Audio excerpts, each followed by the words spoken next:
کی شوٹنگ کر رہا تھا کیمل پور جس کا آج کل نام اٹک ہے. تو وہ ٹرین سیکوینس تھا کہ ولن جو ہے افضال صاحب یہ بھاگ کے تو ٹرین پہ چڑھ جاتے ہیں. تو میں لنگ ہے میرے لات میں، لمب مین ہوں میں، آرمی ریٹائرڈ آدمی ہوتا ہے اس میں.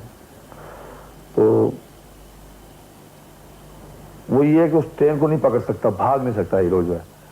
تو وہ سیکوینس یہ تھا کہ وہ ٹرین کی پٹری میں لیٹ جاتا ہے تو ٹرین اوپر سے جب گزرتی ہے اس کے تو وہ اس کو پکڑ کے تو سلپ کرتا وہ پچھلے ڈبے سے اوپر آ کے تو پھر اس کو ولن کو مارتا ہے وہ.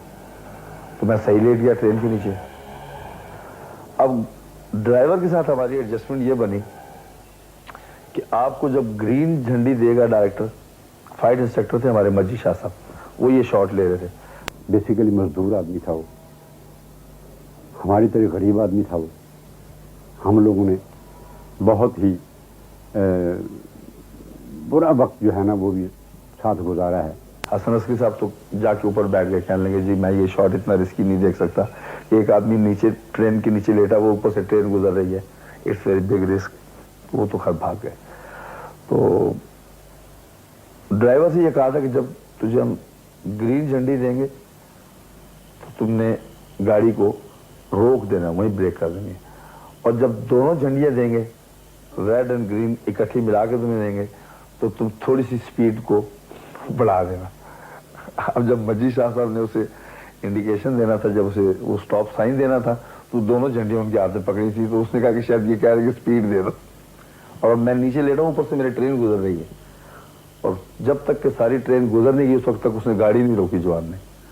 اور میں نے بھی کلمہ پڑھ لیا تھا، میں کہا شہادت ہو گئی ہے تیری سلطان نے. چھوٹا سا ڈاکو کا کریکٹر میں نے دیا.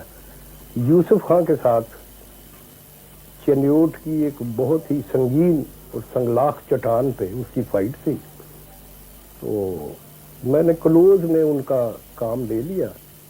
کلوز شاٹ لینے کے بعد میں نے یہ کہا کہ اب سلطان راہی کے ڈپلیکیٹ کو بلایا جائے تاکہ میں اوپر سے چٹان کے اوپر سے گرنے کا شاٹ فلما سکوں.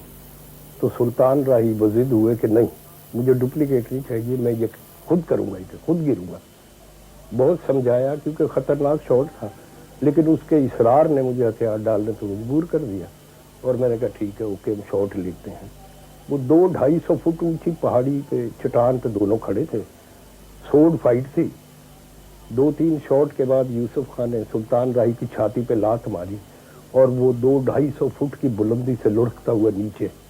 کیمرے نے اسے فالو کیا لیکن وہ اٹھ نہیں سکا. ہم سب دوڑے ہوئے اس کے قریب گئے اور اسے اٹھایا تو وہ زخموں سے چور تھا، مگر اس کے ہونٹوں پہ مسکراہٹ تھی.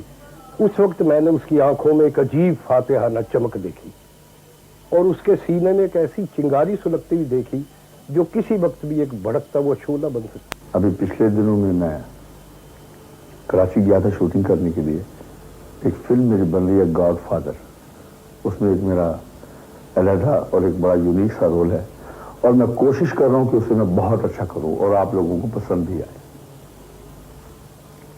وہ سمندر کے کنارے اپنے گناہوں کا ازالہ کرنے کے لیے، اپنے ایک گناہ کی تلافی کرنے کے لیے وہ کریکٹر سمندر کے کنارے جاتا ہے اور وہاں جا کر مصلی بچھا کے وہ نماز پڑھتا ہے اور خدا سے دعا مانگتا ہے کہ پروردگار میری مشکلوں کو آسان کر دے، میرے جتنے بھی گناہ ہیں انہیں معاف کر دے. یعنی کہ ایک دعائیہ قسم کا اس میں ایک سین تھا. تو وہ یہ ہے کہ اس میں وہ پتھروں پہ میں بیٹھا ہوا تھا مصلی بچھا کے اور دعا کر رہا تھا. نماز پڑھنے کے بعد دعا کی تو لہریں پانی کی آتی ہیں اور آ کے اس کے اوپر سے گزر جاتی ہیں. ہم نے یہ سوچا ہوا تھا کہ یہ لہریں جو آئیں گی تو اوپر سے گزر جائیں گی، ٹھیک ہے، ہلکی سی لہریں ہوں گی تو کچھ بھی نہیں ہوگا. لیکن وہ اتنی تیز لہریں آئیں کہ انہوں نے اٹھا کے مجھے پتھروں میں مارا. میرے سارے جسم پہ چوٹیں آ گئی، میرا سر پھٹ گیا، میرے پیر کا انگوٹھا کٹ گیا، میرے گھٹنے دونوں چھل گئے، جسم پہ اور بھی چوٹیں آئیں میرے.